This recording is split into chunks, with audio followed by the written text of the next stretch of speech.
નમસ્કાર મિત્રો, આજે હું છું કડીમાં અને કડીમાં મારી સાથે છે દિવ્યેશભાઈ પટેલ, જેઓ એક સફળ ખેડૂત છે. એમને સફળ ખેડૂત કેમ હું કહી રહ્યો છું, આ વિડીયો પૂરો થશે એટલે આપણને ખ્યાલ આવી જશે. દિવ્યેશભાઈની જે ખેતી છે એ કેટલી આધુનિક છે એ તો એ જ આપણને જણાવશે, પણ તમને એમનો નાનકડો એવો બ્રીફ આપી દઉં તો તેઓ મુખ્યત્વે ખીરા કાકડી અને કેપ્સિકમ મરચાંની ખેતી કરે છે. અને જે કેપ્સિકમ મરચાંના ફિલ્ડમાં અત્યારે આપણે ઊભા છીએ, જે અત્યારે 10 થી 11 એકરમાં કેપ્સિકમ મરચાં ઓપન ફિલ્ડમાં છે. અને બીજી જે એમની ખીરા કાકડીની ખેતી છે એ પ્રોટેક્ટિવ ફાર્મિંગ એટલે કે પોલી હાઉસમાં છે. તો બંને પ્રકારની જે ખેતી છે એમાં દિવ્યેશભાઈએ શું સફળતા મેળવી છે અને એમને જે સફળતા મળી છે એના મુખ્ય 3 કારણો એમને દ્રષ્ટિએ કયા છે એની ચર્ચા આપણે કરશું. દિવ્યેશભાઈ, આપનું સ્વાગત છે એગ્રી સાયન્સમાં. સર્વપ્રથમ તો જે આપણે આ ફિલ્ડમાં ઊભા છીએ એની જ વાત કરીએ તો આ જે વાવેતર છે કેપ્સિકમ મરચાંનું, એ આપણે ક્યારે કર્યું અને કેટલું ઉત્પાદન મળે એવી આશા છે, એના વિશે થોડી વાત કરો. કેપ્સિકમની ખેતી શિયાળાની ખેતી છે અને આ અંદાજે 10 એકર ઉપરનું ફિલ્ડ છે. આ 10 એકરમાંથી અંદાજિત એવી આશા રાખીએ છીએ ત્યારે જે પ્રમાણેનું ફળીકરણ છે અને હજુ જે પ્રમાણે આગળનો આપણો સમયગાળો બાકી છે કે એકરે અમને અંદાજે 20 હેક્ટરની આજુબાજુ પ્રોડક્શન મળશે આમાંથી. તો નાના ડ્યુરેશનની અંદર 200 ટન જેવી પ્રોડક્શન 10 એકરના એરિયામાંથી મળી શકે આપણને કેપ્સિકમની ખેતીની અંદર. ઓકે, હવે આપણે સોઈંગ ક્યારે કર્યું અને આખી સિઝન પૂરી ક્યારે થશે? આ સોઈંગ લગભગ 1.5 મહિના પહેલાં કર્યું છે અને ઓલરેડી એક વીણી એમાં લઈ લીધી છે. અને આશા એવી રાખીએ છીએ કે માર્ચ મહિનામાં એન્ડ સુધીમાં આ ખેતી ચાલશે. ઓકે, અને હાર્વેસ્ટિંગ તો આપણે ચાલુ થઈ ગયું છે ઓલરેડી? ફર્સ્ટ પેકિંગ થઈ ગયું છે. સોઈંગના કેટલા મહિના પછી હાર્વેસ્ટિંગ ચાલુ થયું? અંદાજે 45 દિવસ પછી હાર્વેસ્ટિંગ. હવે તમારી જે બીજી ખીરા કાકડીની ખેતી છે એના વિશે જણાવો, જે તમે પોલી હાઉસમાં કરો છો. તો કેટલા વિસ્તારમાં છે અને એમાં તમે પર યર તમને કેટલું પ્રોડક્શન મળે છે? પોલી હાઉસની ખેતી અમારી 11 એકરમાં છે અને એની અંદર એવું સમજીએ કે આખા વર્ષ કન્ટિન્યુઅસલી ખીરાની ખેતી ચાલતી હોય છે. એની અંદર સિઝન પછી સિઝન એમાં પાક ફેર ના થાય, નથી કરતા અમે લોકો ખાસ કરીને, કારણ કે એમાં પ્રોડક્શન એ રીતે બહુ સરસ મળી જાય છે. વર્ષમાં એવું સમજીએ કે 3 સિઝન લઈએ ખીરાની તો પોલી હાઉસમાંથી 100 થી 110 ટન અંદાજિત પ્રોડક્શન થોડું પ્લસ માઇનસ આપણને મળી જતું હોય છે. તમારી ખેતીને આપણે સફળતામાં એક રીતે મૂલવવી હોય તો કઈ એવી 3 બાબતો છે કે જે તમને એવું લાગે છે કે તમે આ વેજીટેબલની ખેતીમાં તમે 3 બાબતો અપનાવી, એ 3 બાબતોએ તમારી સફળતામાં સૌથી વધુ જે છે એ ભાગ ભજવ્યો હોય? 3 વસ્તુ એવી જો કહેવા જઈએ ને, એમ તો ઘણા બધા પેરામીટર્સ છે ખેતીના જે બહુ બધું ફેરબદલ કરતા હોય, પણ સૌથી પહેલી ટેકનોલોજી, જેમ કે આ મલ્ચ છે અને આ ટપક છે, એમાં જે આપણને જે પ્રોડક્ટિવિટી મળે છે, જે રીતે આપણને રિઝલ્ટ મળે છે, એનું બહુ આપણને એડવાન્ટેજ મળ્યો. જે સાદા ખેડૂતો જે આ નથી કરતા અને જે લોકો કરે છે એની અંદર બહુ મોટો ફેર આવે છે પ્રોડક્શનના હિસાબે. બીજી વસ્તુ આપણે જોવા જઈએ તો સારું અને સાચું ધરું અને બિયારણ એ એક ફાઉન્ડેશન છે. એ ફાઉન્ડેશન વગર આપણી ખેતી સારી ના થઈ શકે. આપણે કેટલા બી સારા મહેનત કરી શકતા હોઈએ કે કેટલું સારું આપણે કામ એમાં કરી શકતા હોઈએ, પણ જો ધરું કે બિયારણ સારું ના હોય તો એમાં આપણને રિઝલ્ટ ના મળે સારા. ઓકે, અને ત્રીજા પોઈન્ટની અંદર ઓવરઓલ જે મેનેજમેન્ટ, એમાં મેનેજમેન્ટ બહુ બધી વસ્તુ આવી ગઈ, જેમ કે ફર્ટિગેશનનું મેનેજમેન્ટ છે, સ્પ્રેના શેડ્યુલનું મેનેજમેન્ટ છે, લેબરનું મેનેજમેન્ટ છે. એ મેનેજમેન્ટ વગર બી આપણે ખેતી ના કરી શકીએ. તો દિવેશભાઈ, તમારી ખેતી અમે સમજ્યા તો ખેતીને તમે એક બિઝનેસની જેમ જ એક રીતે ચલાવી રહ્યા છો ને એ જે તમારી ચલાવવાની પદ્ધતિનું જે રિઝલ્ટ છે એ આપણને ફિલ્ડમાં જોવા મળ્યું છે. બીજું, તમે પોતે એક નર્સરીનો બિઝનેસ પણ ચલાવી રહ્યા છો. તમે રેવા જે નર્સરી છે એ ચલાવી રહ્યા છો, જે ગુજરાતમાં અને ગુજરાત બહાર પણ જે છે એના કસ્ટમર છે. તો રેવા નર્સરી વિશે પણ થોડી માહિતી આપો. રેવા નર્સરી 3 એકરની નર્સરી છે, પોલી હાઉસની નર્સરી છે આ. પણ વિશ્વાસ જ્યારે એનું વાત આવે ખેડૂતો જોડે, એમાં અમારો કદાચ નંબર 1 છે. હું પોતાની તારીફ કરી રહ્યો છું, પણ મારી સાથે ખાલી આખા ગુજરાતના નહીં, બટ ઇવન આજુબાજુના રાજ્યોના MP, મહારાષ્ટ્ર, રાજસ્થાનના ખેડૂતો જોડાયેલા છે. કે દિવેશભાઈએ આપણા દેશની 100 વર્ષથી જૂની એક એગ્રીકલ્ચર કંપની છે ને એ કંપનીની ગ્રોમોર બ્રાન્ડ છે. એ કંપનીનું નામ છે કોરોમંડલ અને એ બ્રાન્ડ છે ગ્રોમોર. ગ્રોમોરનું જે ખાતર છે ફિટસોલ સોલેનસી, એનો જે એમને ઉપયોગ કર્યો છે ને એમાં એમને જે અનુભવો છે એ એમને આપણી સાથે શેર કરવા છે. તો દિવેશભાઈ, એના વિશે જે છે ગ્રોમોરનું જે ફિટસોલ છે એના તમારા અનુભવો શું છે અને તમને એનાથી શું ફાયદા થયા? જ્યારે વોટર સોલ્યુબલ ખાતરની વાત આવે છે ત્યારે બહુ બધા ગ્રેડ્સ છે. લગભગ 10 થી 15 ગ્રેડ્સ હશે, જુદા જુદા કંપનીઓના જુદા જુદા ગ્રેડ્સ છે જે આપણે આપવાના હોય ખેતરની અંદર.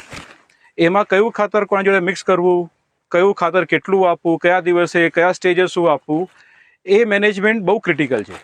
ફિટસોલ સોલેનોસી ગ્રેડ્સ એવા છે જેને ખેડૂતોની આ જે પરેશાની છે કે આપણે ક્યારે શું કેવી રીતે આપવું એને એકદમ ઇઝી કરી નાખ્યું છે, બહુ સરળ કરી નાખ્યું છે.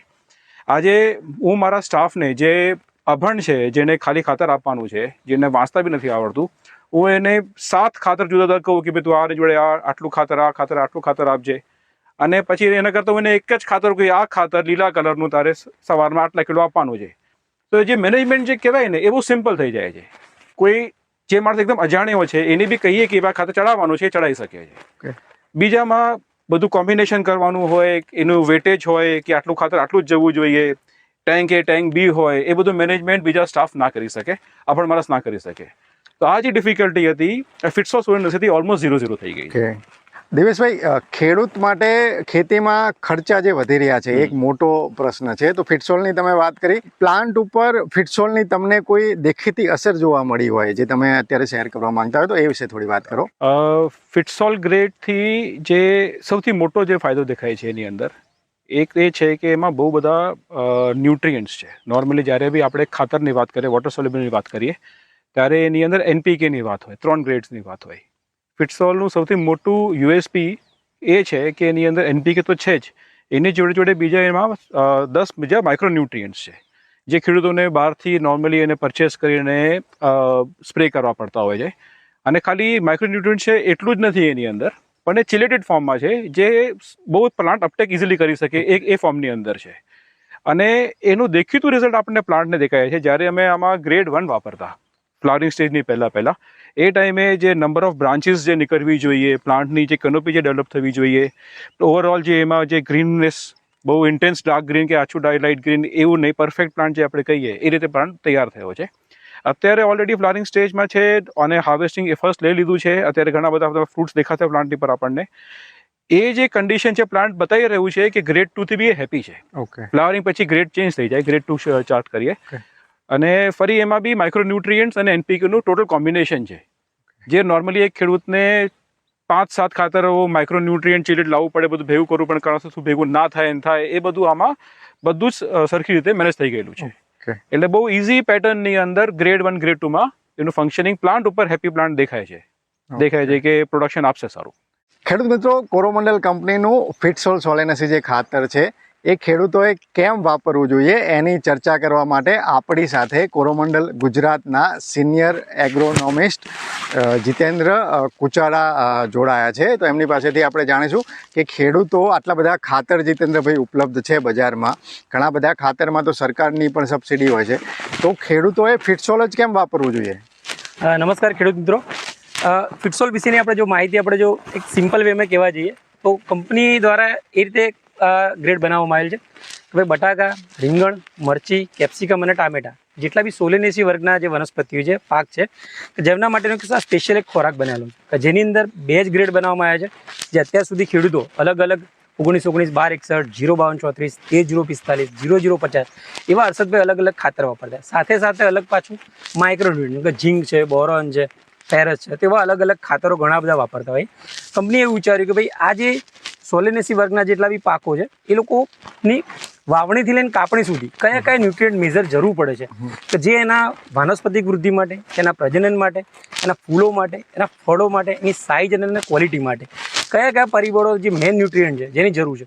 તો કંપનીએ બધા ન્યુટ્રિયન્ટ એક જ પ્લેટફોર્મની અંદર 2 જ ગ્રેડની અંદર એ સમાવેશ કર્યો કે જેની અંદર જે પહેલો ગ્રેડ છે આપણો છે ફિટસોલ સોલેનોસી ગ્રેડ 1 કે જેની અંદર 21-12-16-2 મતલબ કે 21% નાઇટ્રોજન, 12% ફોસ્ફરસ, 16% પોટાશ અને 2% સલ્ફર.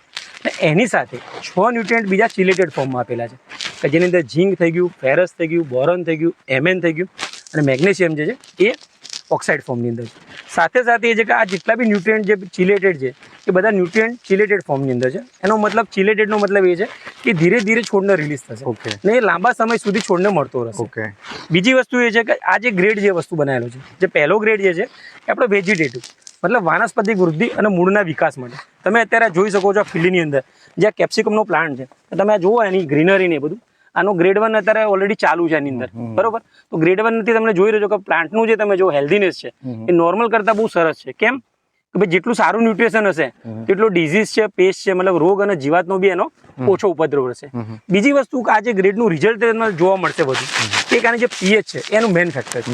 કેમ કે નોર્મલી કેવું હોય કે આપણે જે યુનિક ઘણા બધા ખાતરો વાપરવાથી જે જમીનની જે પીએચ છે એ દિવસે દિવસે વધી રહી હતી, મતલબ આલ્કલાઇન તરફ વળતી હોય છે, 7.5ની ઉપરની પીએચ થતી હોય છે. આ ગ્રેડની જે યુનિકનેસ છે એ આ છે કે આની જે ગ્રેડની પીએચ જે છે એ 3.75 છે, એટલે મતલબ એસિડિક ખાતર છે. એટલે આ ગ્રેડ જ્યારે તમે પાકની અંદર આપો છો તો ત્યારે જે આલ્કલાઇન તરફ જે આપણે એસિડિટી વધી રહેલી છે એ પીએચને નોર્મલ કરશે.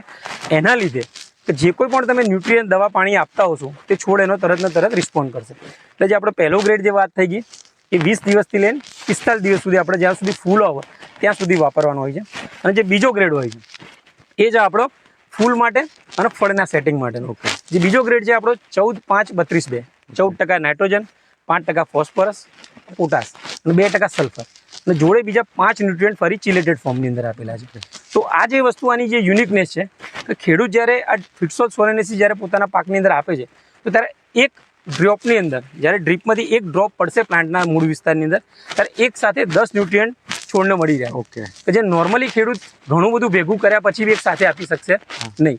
તો જીતેન્દ્રભાઈ, તમારો ખૂબ ખૂબ આભાર. તમે ખૂબ જ ઉપયોગી માહિતી આપી. તો ખેડૂત મિત્રો, આ વિડીયો અંગેના તમારા અભિપ્રાય અમને કોમેન્ટમાં જણાવજો. ફરી ઝડપથી મળીશું નવા વિષય સાથે. જોડાયેલા રહો એગ્રી સાયન્સ સાથે. જય કિસાન.